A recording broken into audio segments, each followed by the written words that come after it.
Moving on then to item L2, second reading on the board officers' policies. Can I have a motion to Justin and a second? Anyone? Betsy? I'm sorry. Yeah. Sorry, Debbie. And all in favor? Anyone opposed? Okay. L3, regulations. No vote. This is just for information. Yeah, this is the first read too. And now, Ms. Kennedy, we're going to do M1 through L12 as one vote. Is that correct? That's correct, roll call. Okay, so this is, yes? I don't see 11 and 12. Did you say M1 through M12? Does everyone see? I see 1 through 11. I see 1 through 10. Refresh your, Okay, oh, okay. Sorry, refresh it. Thank you. So I'm changing these things. Ah, So in will we real get time. alerts that stuff is added, or? It's a live document. Okay. Okay. So when we were talking Ah. about it, I was trying to adjust that so Oh, that you could. okay. Right, okay. So that's, No, that's great.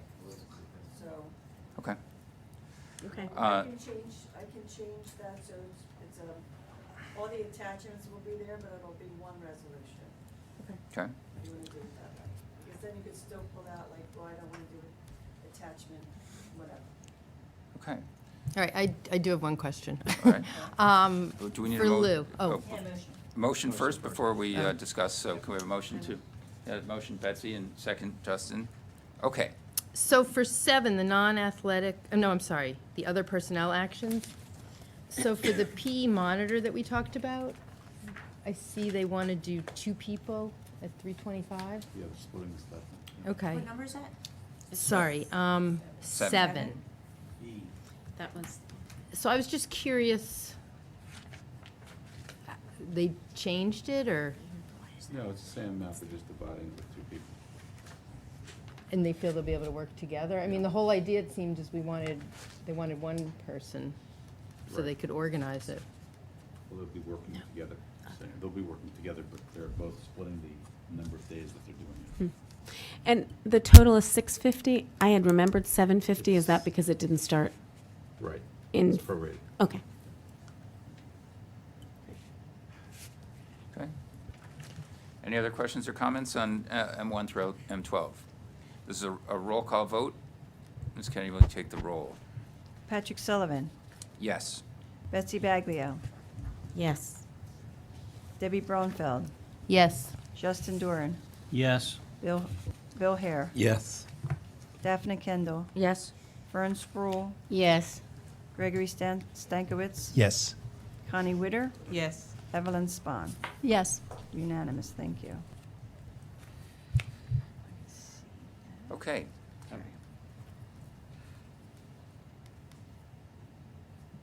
Your question, Steve? Mr. Goldstein, did you have any comments you wanted to make on retirees? Did we get to that point? We No. did. It's not too late to, yeah. Yep.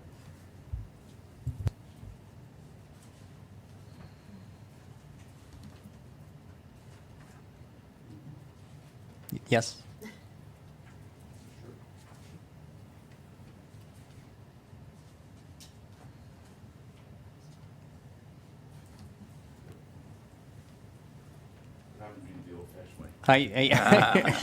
For those of you who Saying are which- watching at where's on the home or attachment? wondering, we have this is our second board meeting of using this new technology that is supposed to be paperless and much more efficient. And we are going through what is the proverbial implementation dip as we come to understand how to use this technology in the most efficient way possible. But we will get there. We are determined. Okay. Well, we have three retirees on the board agenda tonight. We'll start with Pam Solomon, who's a bus driver, and she's worked in the district for over 30 years.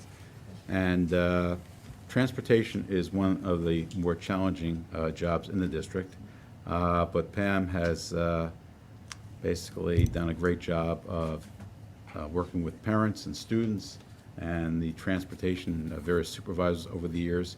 And she's been known at Valley Road as Miss Transportation. So if you want to know something about transportation, Pam's the one to go to. And that title is held in high regard both by the people she works with and also the students who know her very well. And she has earned this retirement very well for driving the bus for 31 years, and we wish her well. And I think it'll be a big loss to the district, yes. I just want to add, our children have been fortunate enough to have had Pam as a bus driver. She is a phenomenal, caring person, loves the children. We're sad to see her retire. She's just been such a delight to have. And most importantly, she's gotten them there safely and home safely. Our second retiree, not in any order, but just in, I guess, in length of service, Adele Hagedorn has worked in the district for 35 years. She has worked on numerous committees. She is a mainstay at Riverside. She knows where all the bodies are buried at Riverside and throughout the district. But more important, she is kind, she is caring. She has taught so many students over the years how to read and read well and understand. And there's a big difference between being able to read and having reading comprehension. And she has brought that to light. And she's a silent but very powerful force at Riverside. And she has been very gracious over the years with the time that she's shared, not just with students and parents, but with other staff and helping other individuals when they're in need.